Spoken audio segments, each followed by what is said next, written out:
Day 5 took us to the capital city of Reykjavík. We started the tour on the bus and stopped at a few notable sites. Okay, so we just landed at a very historical spot, one that I definitely wanted to see. And this was the host site of a summit.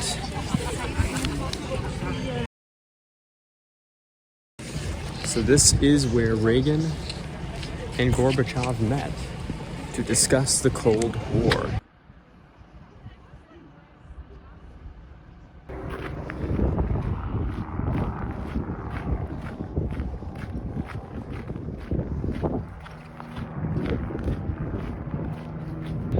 Down by the harbor here, and we're actually at the one of the arts buildings. I believe our tour guide said that a lot of theater happens here, a lot of concerts, a lot of performances.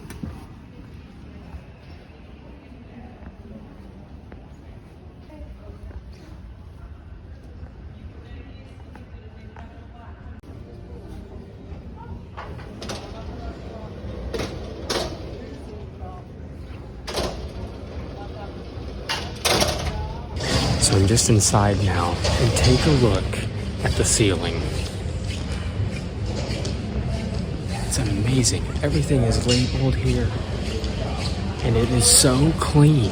It's insane. So fun fact that I learned, this facade, which is actually lit up at night, was designed based off some of the rock basins that we saw at the Black Sand Beach.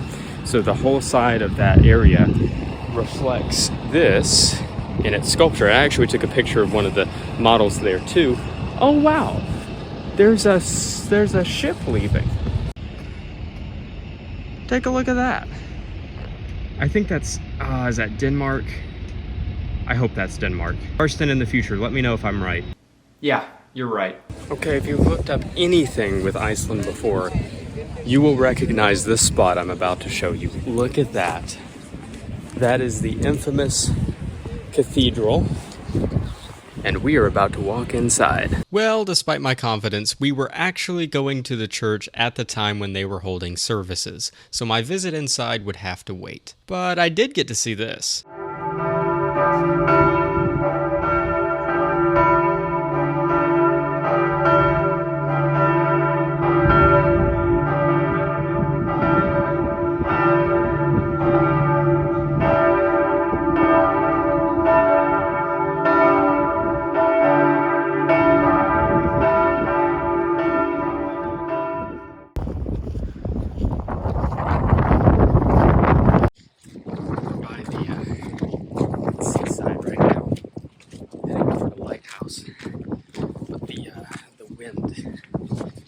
Is intense. I'm not a fan of wind, but I'm enduring it for now. Because when in Iceland, you endure things you normally wouldn't. I made it closer than I thought. There's the lighthouse. That's enough exploring.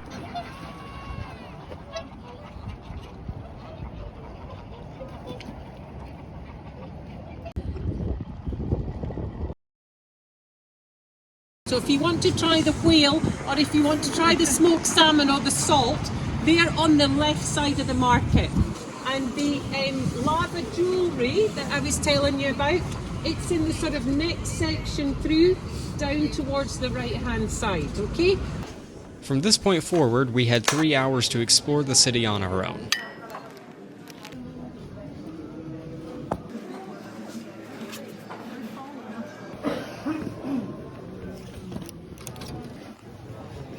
After finishing up at the flea market, I had one of Iceland's famous hot dogs. Alright, this is the lot right here with the good old Coca-Cola.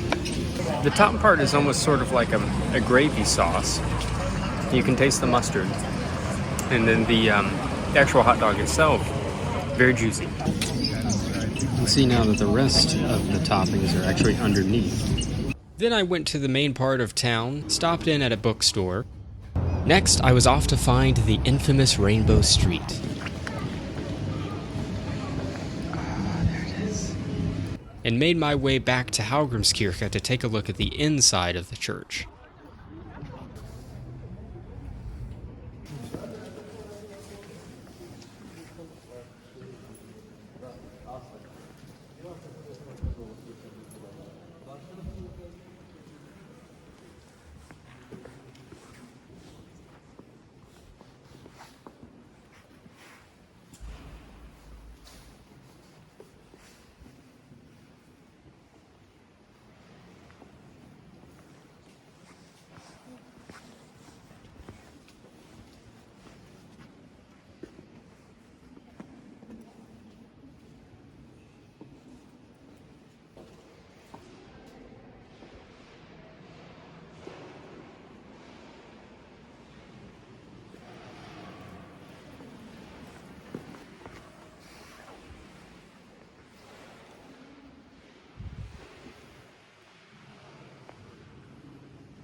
There wasn't quite time for me to have a full sit-down meal, but I had a delicious dessert with a friend. Hey, buddy. Hey, buddy. My walking tour of Reykjavík concluded with a few minutes to spare, and that was the day. On our way back to the hotel, we got a little preview of what was to come tomorrow on our final day of touring. And it's the Golden Circle Tour. It is all the highlights of Iceland. We get to see a geyser, however you want to pronounce it. We'll see a geyser tomorrow. We'll see the Golden Waterfall, the biggest waterfall in Iceland.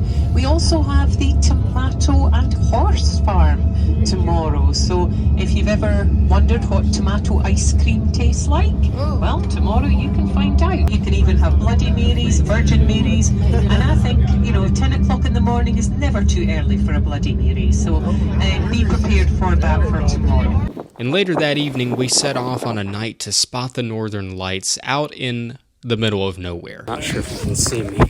Pretty bundled up out here. It is piercing cold.